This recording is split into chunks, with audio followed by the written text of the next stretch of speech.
দেবী মূর্তিতে নেই ঝলমলে সাজসজ্জা, প্রতিমায় মঙ্গলীয় জনজাতির ছাপ স্পষ্ট, ঠিক যেন মাঠে ঘাটে গোয়ালে কাজ করা সুঠাম দেহের অধিকারী এক গৃহবধূ।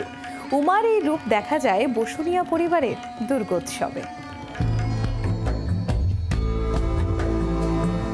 একসময় রাজরোষে পড়ে রাজ্য ছাড়া হয়েছিলেন। নতুন ঠিকানায় গিয়ে শুরু দুর্গাপুজো, সেই থেকেই শুরু দুর্গোৎসব। সেই থেকেই বংশ পরম্পরায় চলে আসছে জলপাইগুড়ির বসুনিয়া পরিবারের দুর্গোৎসব। কোচবিহার রাজপরিবারের ইতিহাস থেকে জানা যায়, কোচবিহার রাজসভায় কর্মরত ছিলেন ধনবর বসুনিয়া। একসময় রাজরোষে পড়ে রাজ্য ছাড়া হন ধনবর। বিতাড়িত হয়ে জলপাইগুড়ির চাপগড়ে বসবাস শুরু করেন। ব্যবসার উন্নতির আশায় 1810 সালে শুরু করেন দুর্গাপুজো। এখানকার যেমন গ্রামের যা পোশাক থাকে সেরকম ঠাকুরকে পরানো হয়। আজকে আসলে ঠাকুর কাজ দেখতে? হ্যাঁ। কেমন লাগছে? পুজো তো আসছে। পুজোর আমেজ শুরু হয়ে গেছে, মোটামুটি ভালোই লাগছে। কিন্তু বসুনিয়া পরিবারের দুর্গামূর্তি বিশেষ বৈশিষ্ট্যে স্বতন্ত্র।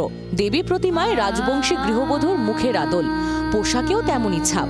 এছাড়াও দেবীর নাক চাপা, একটু চ্যাপ্টা। দেবীর রূপ সাধারণ, সব নারীর মধ্যেই রয়েছেন দেবী দুর্গা। সেই বার্তাই দেয় বসুনিয়া পরিবারের দেবী মূর্তি।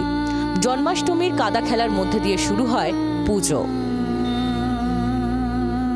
এটা হচ্ছে পুরোনো পুজো, অনেক দিন থেকেই প্রাচীন, কি বলবো, হ্যাঁ ছোটবেলা থেকে দেখছি। এর সবচেয়ে বড় পুজো কি এটা? হ্যাঁ, এটা বড় পুজো। এটা কোন বাড়ির পুজো নামে পরিচিত? বসুনিয়া বাড়ি, বসুনিয়া পরিবার। হ্যাঁ। কেমন এখানকার ঠাকুর হয়? ভালো হয়, এটা কি বলবো, ঐতিহ্যশালী একটা পুজো। বসুনিয়া পরিবারের বর্তমান প্রজন্ম সুনীল কুমার বসুনিয়ার উপরেই বর্তমানে পুজোর দায়িত্ব। এবছর 214 বছরে পা বসুনিয়া পরিবারের পুজোর। 2 শতাব্দী পেরিয়েও খামতি নেই আচার নিষ্ঠায়। ইতিমধ্যে জোর কদমে চলছে দুর্গাপুজোর প্রস্তুতি।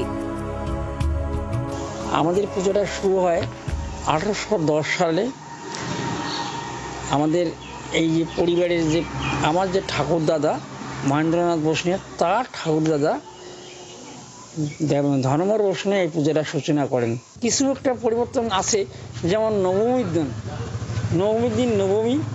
দিন আছে মাত্রা বলে রাজবংশীরা, সেটা মায়েরকে আরাধনা করে। জলপাইগুড়ি থেকে প্রদ্যুৎ দাসের রিপোর্ট, জি 24 ঘন্টা।